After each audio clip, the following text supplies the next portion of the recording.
Kwa hatua ya sasa tulikuwa tukijikita na kile kinachoitwa G55, wahuni wachache ndani ya chama ambao wanatumiwa vibaya na Chama cha Mapinduzi na mamlaka ya dola kuvuruga hali ya kisiasa katika mchakato wa chaguzi unapokaribia, hasa katika chama kikuu cha upinzani, wakati wanakiwa wanaona kwamba kinakwenda kukamata dola. Kwa hiyo leo tarehe 21, dunia ikiwa ina simanzi ya kupotelewa na Papa Francis, na sisi kama taifa tunaomboleza jambo la msiba huo wakati tumemaliza sikukuu ya Pasaka. Lakini pia kama chama tumewaiteni leo tuweze kuzungumza haya mambo, kwa sababu mambo yoyote hatari kwenye taasisi yanapashwa yakabiliwe kiuhakika, na tumekuwa tukisema kwamba sisi tumejitoa wazi kabisa kukabiliana na kile kinachoitwa G55, kwa sababu ni watu ambao wanatumiwa vibaya dhidi ya CCM na serikali yake kuhakikisha hawatoki madarakani.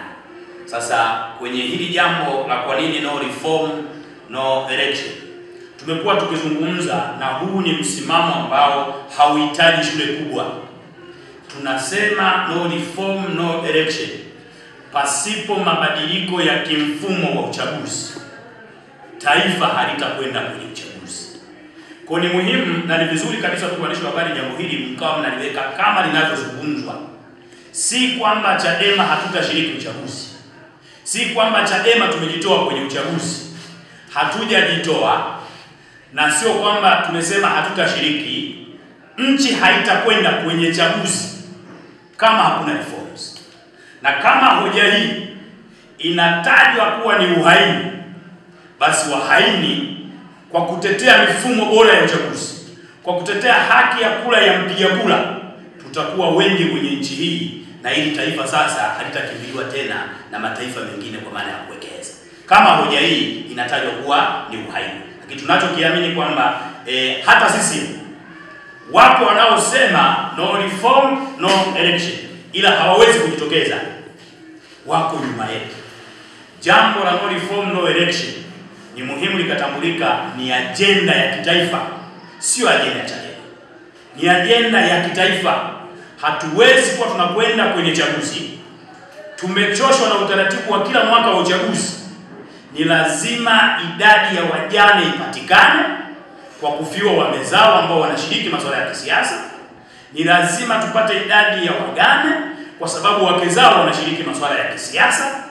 Lazima familia ziwe katika hali ya kupotelewa na watu na kikundi ambacho leo CCM na serikali yake inakiita kundi la watu wasiojulikana. Manake taifa haliko salama. Huwezi kuwa mkuu wa nchi, unamiliki nchi ambayo inajinasibu kimataifa kuwa kisiwa cha amani, ila kuna genge ndani ya taifa lako la watu wasiojulikana. Una advance vipi kwenye umma kwamba wewe nchi yako iko huru na ina amani, kwa sababu kuna genge la watu wasiojulikana wanadhuru raia wako?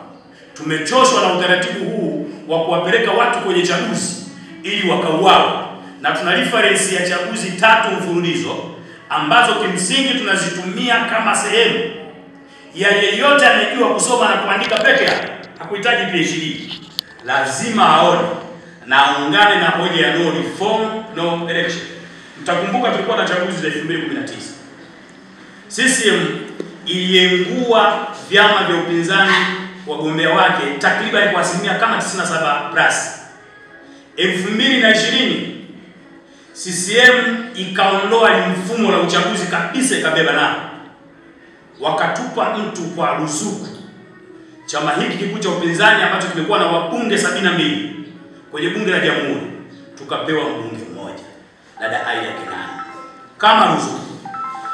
Akaja mtu katika misingi ya kikatiba, tukapata rais ambaye hakuchaguliwa. Tulimpata rais kwa misingi ya kikatiba. Baada ya rais wake, yeye akiwa msaidizi wake, alipofariki, katiba inamtaka makamu wa rais akamatilie nchi. Na kwenye hili jambo lazima niweke very clear, na CCM wanajua. Kwanza kinachoitwa serikali ya awamu ya 6, mimi na wana CCM wanaofahamu hichi kitu. hii sio serikali ya awamu ya 6. Hii ni serikali ya awamu ya 5 iliyokuwa inamaliza kipindi chake, ila ina rais wa 6 kwenye Jamhuri ya Muungano wa Tanzania. Kwa sababu huyu rais hajawahi kuuza sera wala kutembea na ilani ya uchaguzi ili achaguliwe.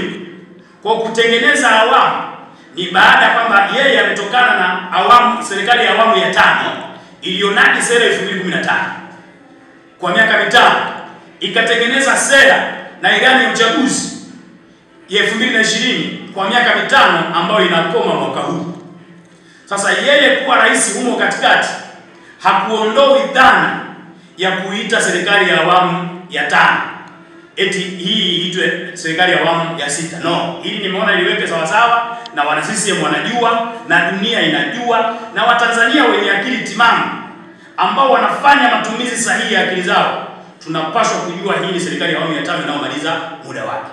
Sasa kwa ukiritimba ambao unafanywa na huyu sasa anayesema ni rais wa serikali ya awamu ya 6, alijinasibu kwa kitu kinachoitwa 4R, akaiambia dunia anataka kulirudisha taifa katika misingi ya kwenda kwenye chaguzi za huru na haki, na akaiambia dunia yale yaliyofanyika kwa mtangulizi wake hayatajitokeza. Sasa nataka niwakumbushe ndugu waandishi wa habari na Watanzania mnaotufuatilia, mnaotusikiliza, kwamba huyu wa awamu ya 5 anayemaliza muda wake, anayejiita awamu ya 6, amekuwa tatizo na hatari kuliko mtangulizi wake. Ndio rais peke yake anayesimamia nchi kama kiongozi wa nchi wa mwisho kwenye utawala wake chaguzi ndogo za kitaifa za serikali za mitaa 2024, akiwa ametangulia kuzungumza 4R.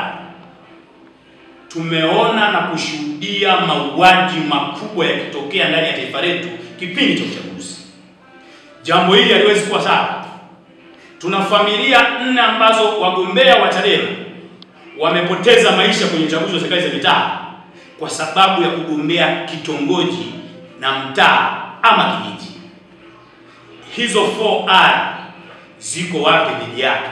Na leo analiambiaje taifa kwamba kile alichokizungumza yeye huyo hakitajirudia kama kilichofanyika kwa mtangulizi wake?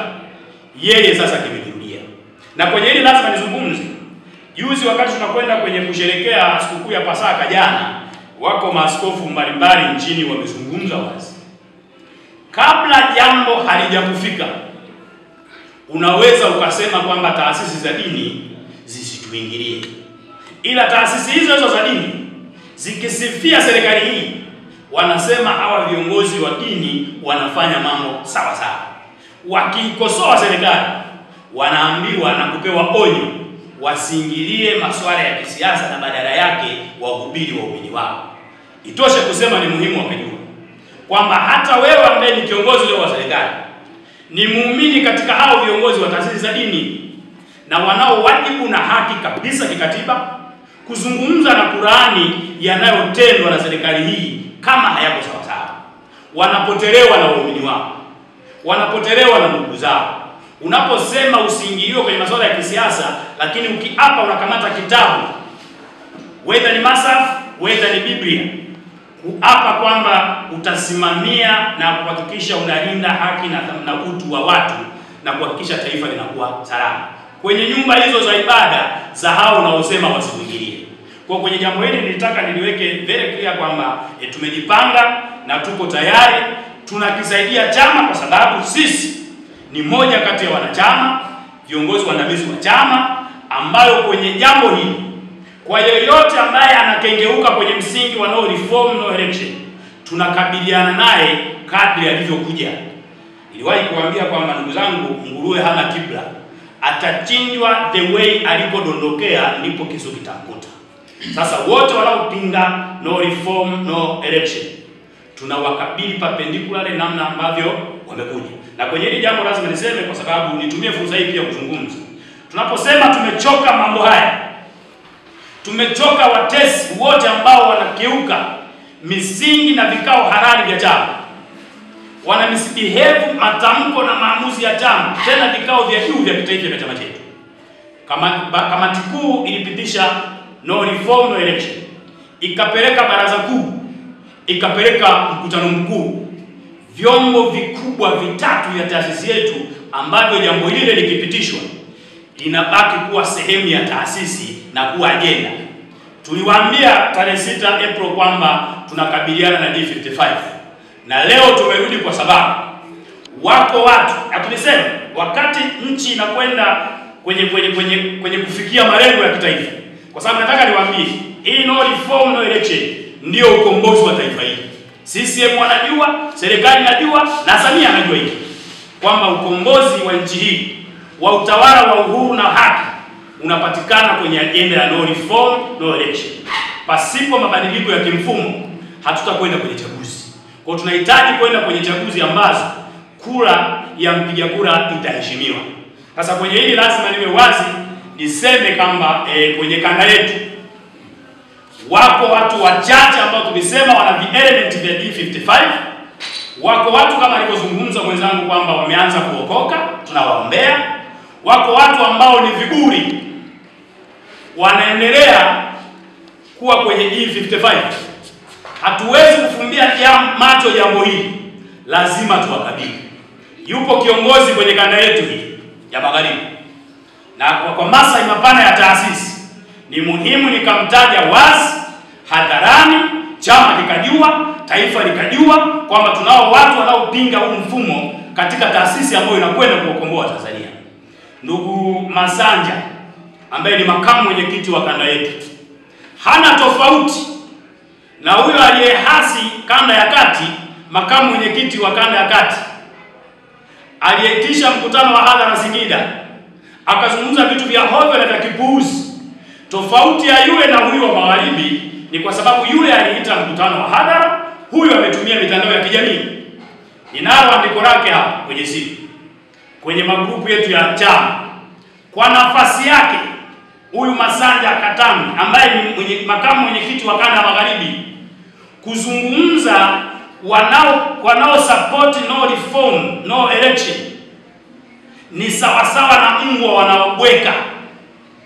Anasema wanao support no reform no election ni watu maskini wasio na fedha za kushiriki uchaguzi. Anasema wanao support no reform no election ni watu ambao hawakujiandaa kwenye uchaguzi. Hatuwezi kuwa na kiongozi wa namna hii kwenye kanda yetu ambaye anashiriki vikao vikubwa vya chama, na kwa namna ambavyo chama chetu kimejipambanua kwenye ugatuzi wa mamlaka, tunazo kanda za kichama 10. Ni kiongozi mkubwa kwenye kanda yetu. Leo anatoka kwenye mitandao ya kijamii anasema wanao support no reform no election ni mbwa wanaobweka. Maana yake anatukana viongozi wote wa kamati kuu ya chama, anatukana wajumbe wa mkutano mkuu, anatukana wajumbe wa baraza kuu, anamtukana mwenyekiti wake wa kanda kwa sababu ndiye msemaji wa kanda na yeye ni msaidizi wake, anatukana kamati ya utendaji ya kanda, anatukana mashauriano kanda, anatutukana mikoa yote mitatu inayounda kanda ya Magharibi. Sasa wito wangu, kwa sababu tunajua kwenye kanda yetu hatukufanya kosa, tuna kiongozi makini, wakili msomi Dickson Matata. Kwenye jambo hili mimi naamini kwa anajipanga kwa anapitia katiba namna ya kumwajibisha. Kile walichokifanya kanda ya kati chini ya mwenyekiti wa kanda Devota Mingi ni muhimu kikaja kanda ya Magharibi. Mheshimiwa wakili Dickson Matata, mwenyekiti wetu wa kanda, ambaye tunaamini kanda hii kwa kupatikana kwako inakwenda kuwa kanda imara, inakwenda kurudisha historia. Ni vizuri watu wanaokinzana na mfumo na tamko la chama wakaponywa na wakakaa pembeni. Na kwenye hili nipendekeze, sitaki kuingilia mamlaka ambayo itamchukulia hatua, lakini naomba nipendekeze kwenye operation ya no reform no election inakuja kanda ya Magharibi.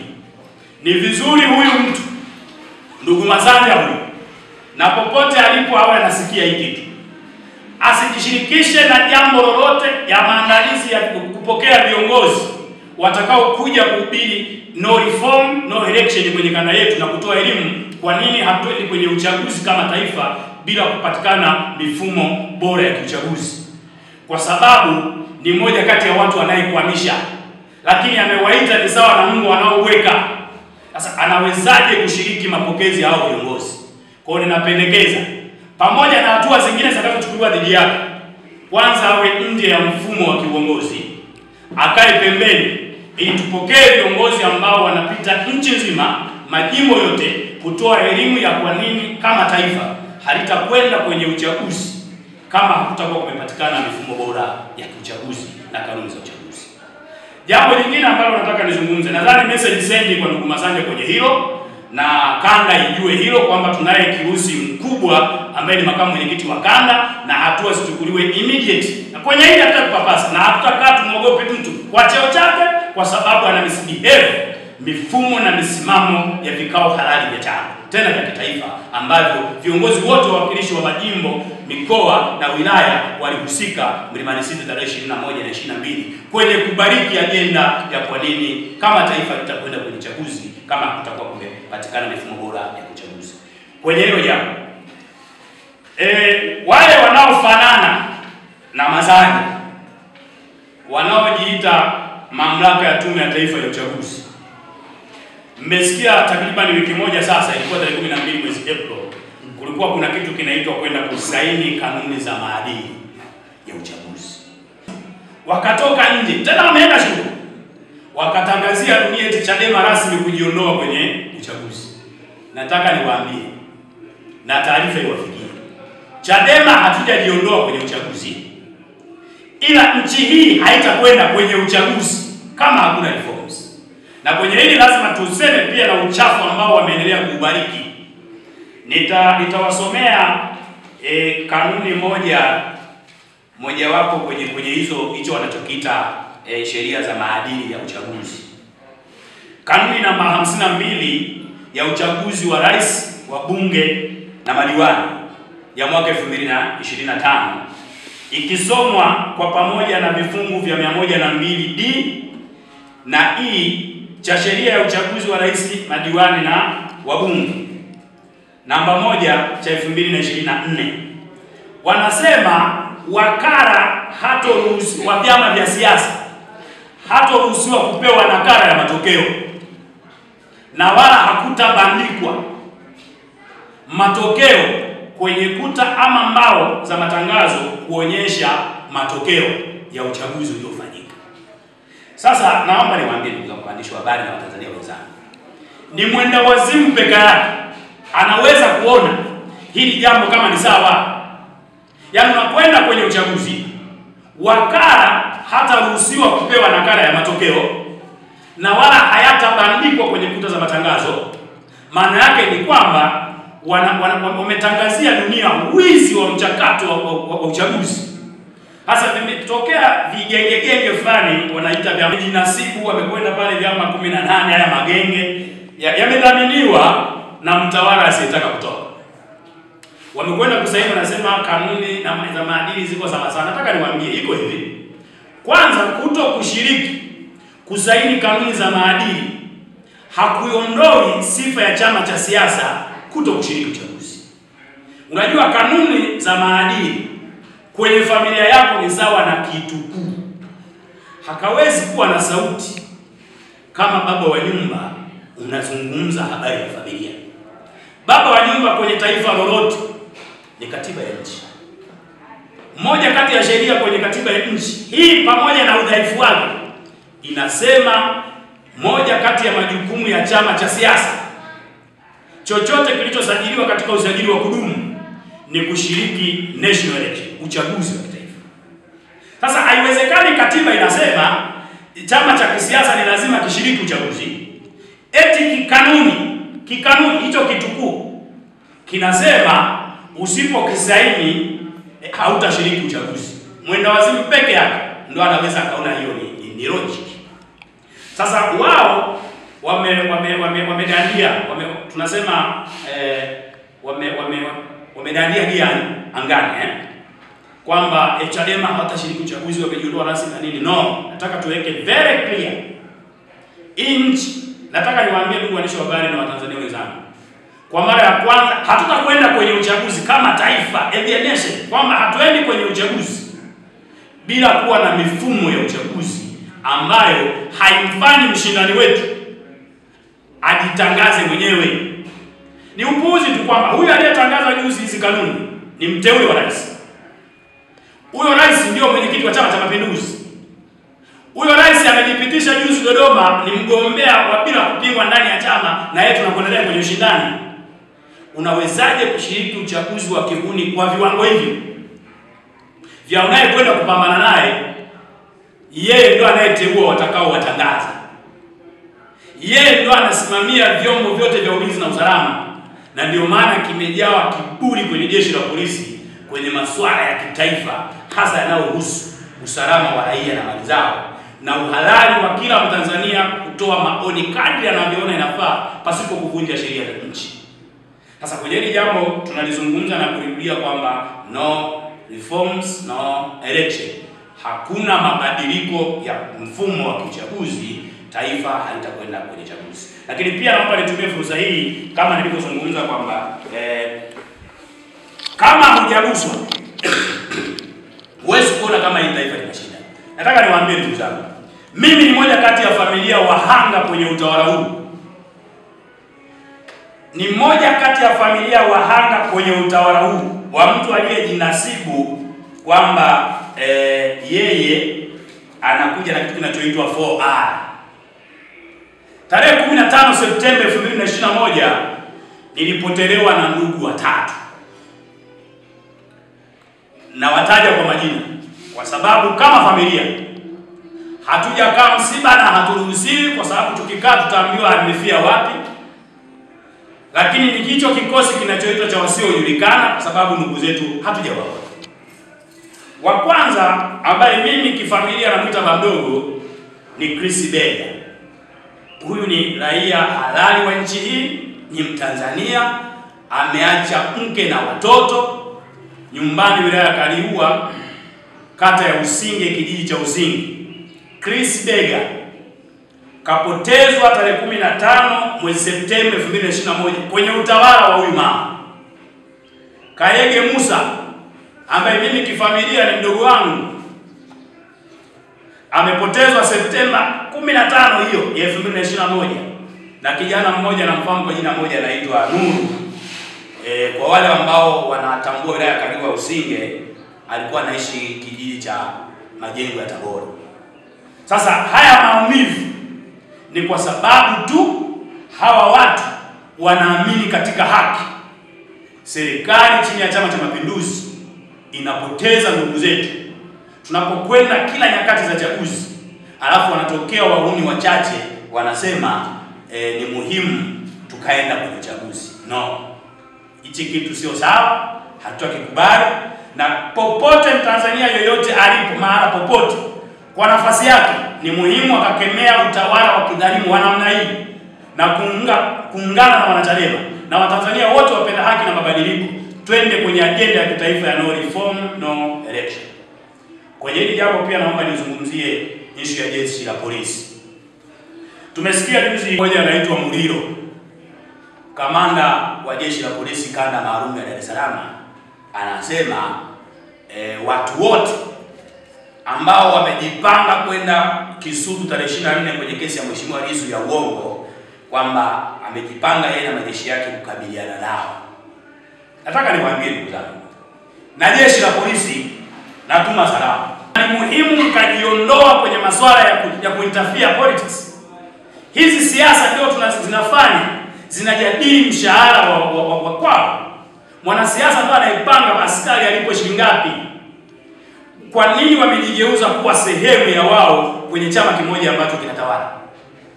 Lakini anapataje uhalali wa kuisemea mahakama? Tunafahamu kwenye nchi hii kuna mihimili mitatu: bunge, mahakama na serikali. Mihimili hii inatajwa kwa mujibu wa katiba ya nchi kwamba haiingiliani.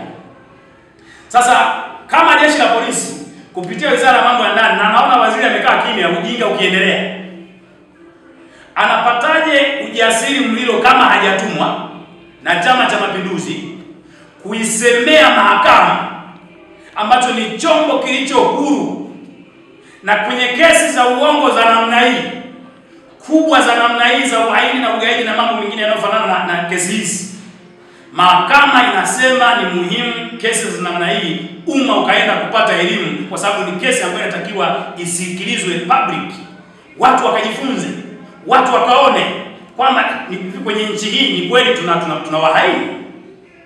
Hasa anatokea mmoja anasema watu wasiende mahakamani.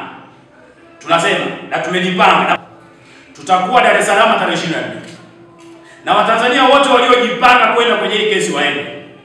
Sasa kwenye hili jambo lazima tuionyeshe dunia kwamba Tanzania iliyojinasibu ni kisiwa cha amani. Tarehe 24 mabomu yatalindima pale wakitupiga, dunia itatazama kwamba ni kweli hizo 4R zinapokanyagwa dhidi ya jeshi la polisi, lakini nyuma yao kuna Chama cha Mapinduzi na yuko aliyewatuma.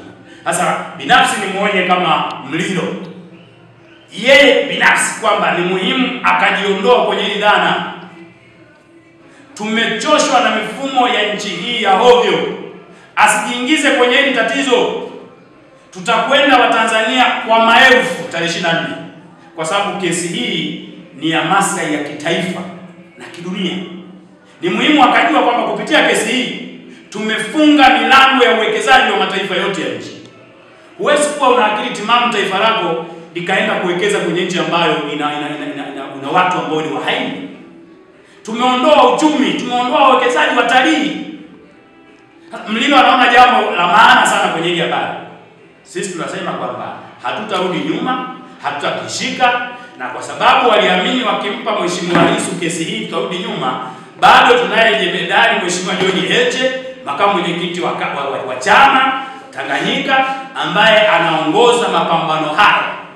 Na Lissu tunaamini hii kesi tunaenda kushinda, na watamuondoa wenyewe, kwa sababu wana uzoefu huo. Walimpa mtangulizi wake Mheshimiwa mwenyekiti mstaafu Freeman Aikaeli Mbowe kesi ya kigaidi, lakini ndio hao watu hawa walitangazia dunia wanazungumza na gaidi Ikulu. Tutasafiri kwa utaratibu tutakaojua sisi na tutafika, na wengine bahati nzuri tuna chombo ambacho hakitasimamishwa. Tunakwenda kwa treni, watasimamia wapi? Na hatutavaa nguo za Chadema, ila tukiwa kwenye kesi tutavaa vitambaa vyeupe na tukuhakikisha kwamba tunakwenda kumuunga mkono Mheshimiwa Lissu, na hili ni kesi la kipuuzi la uongo. Kwa kuzungumza in reality kabisa kwenye issue pia ya kesi ya Mheshimiwa Lissu, kwamba hili jambo Lissu kakamatwa kwa sababu anapigania haki. Na nataka niwaambie kwamba siku zote haki huinua taifa.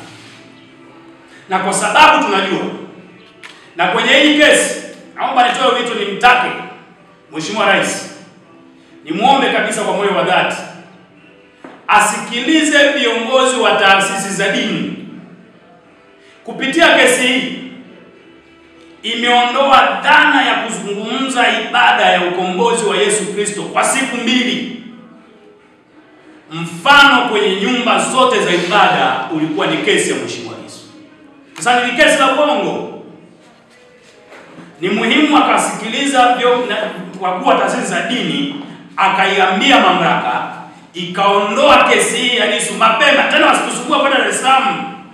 Aiondoe ikiwezekana hata kesho.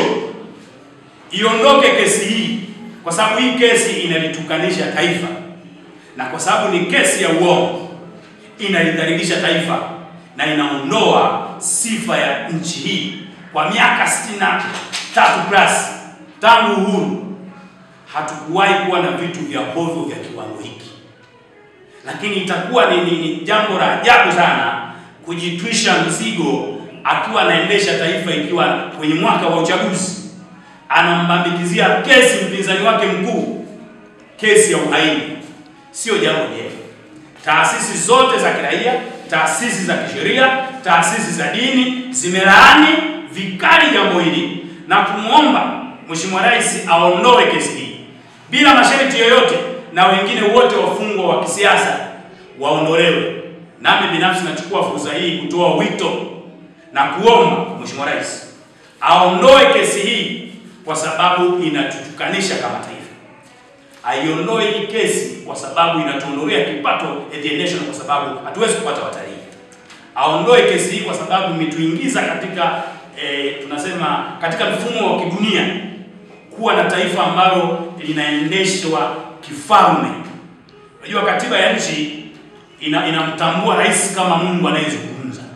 Kwa sababu kwenye mamlaka ya katiba inasema rais anao mamlaka ya kufanya jambo lolote pasipo kushauriwa kadri atakavyoona yeye nafaa.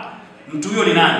Ni Mungu peke yake. Sasa kwenye nchi kupitia katiba ya Jamhuri ya Muungano wa Tanzania, hiyo iliyotungwa na genge la wachache mwaka 77 ni sawa na Mungu tunayemwona.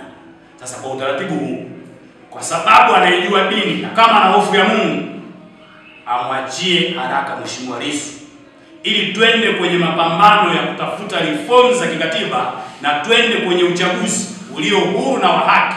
Tuionyeshe dunia kama ambavyo Chadema ilifanya uchaguzi wake wa ndani ya chama. Dunia iliona namna ambavyo kura ya mpiga kura inapata wajibu na haki kikatiba.